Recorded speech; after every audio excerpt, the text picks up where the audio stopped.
সম্মানিত ভিউয়ার্স, এই মুহূর্তে রয়েছি বাংলাদেশের একমাত্র বৃহত্তর দ্বীপ জেলার ভোলা ইলিশা ফেরিঘাটে। দেখতে পাচ্ছেন এখানে রয়েছে বেগম সুফিয়া কামাল ফেরি। তো বেগম সুফিয়া কামাল ফেরি এই মুহূর্তে বেগে যাচ্ছে এবং ফেরি কাবেরী ঘাটে বার্থিং করে গাড়ি আনলোড করবে। মূলত এখানে যে ফেরিগুলি দেখতে পাচ্ছেন, এই ফেরিগুলি মধুচৌধুরীহাট ইলিশা রুটে চলাচল করে। জোয়ারের সময় দেখা যায় ফেরির পরিমাণ একটু বেশি, কারণ হচ্ছে মধুচৌধুরীহাট যে ঘাট রয়েছে সেই ঘাটের নাব্যতা সংকটের কারণে লাস্ট ভাটায় অর্থাৎ ভাটার সময় ফেরি আসতে পারে না ইলিশা ঘাটে। তো যখন জোয়ার হয় তখন জোয়ারের পরে এখানে এসে বেশ কয়েকটি ফেরি একসাথে এসে পড়ে।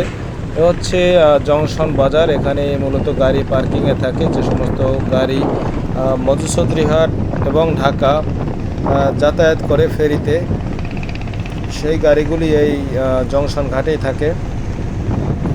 তো এই মুহূর্তে ব্যাগে যাচ্ছে বেগম সুফিয়া কামাল ফেরি।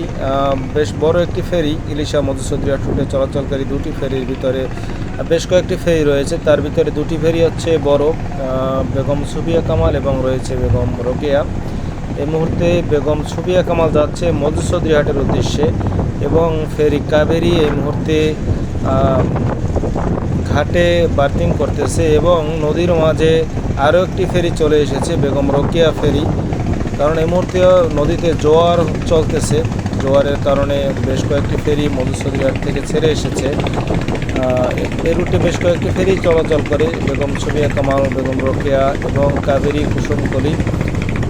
এই মুহূর্তে দেখতে পাচ্ছেন যে ঘাটে এসে ভিড়ল কাবেরী এবং ঘাট থেকে বের হয়ে গেল বেগম সুফিয়া কামাল ফেরি।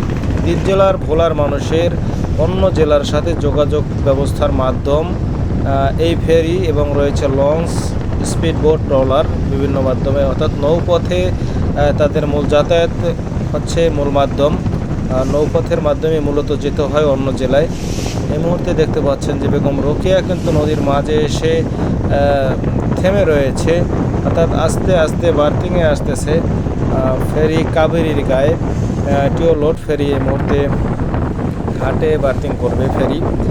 তো দ্বীপ জেলা ভোলার মানুষের চট্টগ্রাম, বিশেষ করে যারা চট্টগ্রাম যাতায়াত করে গাড়ি নিয়ে, তাদের এই মধুচৌধুরীহাট রুটের ফেরি অবশ্যই তাদের এখানে পারাপার হতে হয়। এবং ঢাকা টু ভোলা ইলিশা রুটে চলাচল করছে ফেরি কার্নিভাল ক্রুজ এবং কার্নিভাল ওয়েভ। তো এখান থেকেই ছেড়ে যায় ঢাকার উদ্দেশ্যে ফেরি কার্নিভাল ক্রুজ, কার্নিভাল ওয়েভ। এই মুহূর্তে আমি রয়েছি ফেরি কার্নিভাল ক্রুজে। ঢাকা থেকে প্রতিদিন সকাল 7:30 ছেড়ে আসে এবং ভোলা ইলিশা থেকে প্রতিদিন রাত্র 8টায় ছেড়ে যায় ঢাকার উদ্দেশ্যে ফেরি কার্নিভাল ক্রুজ। এই মুহূর্তে রয়েছি দ্বীপ জেলার ভোলা ইলিশা।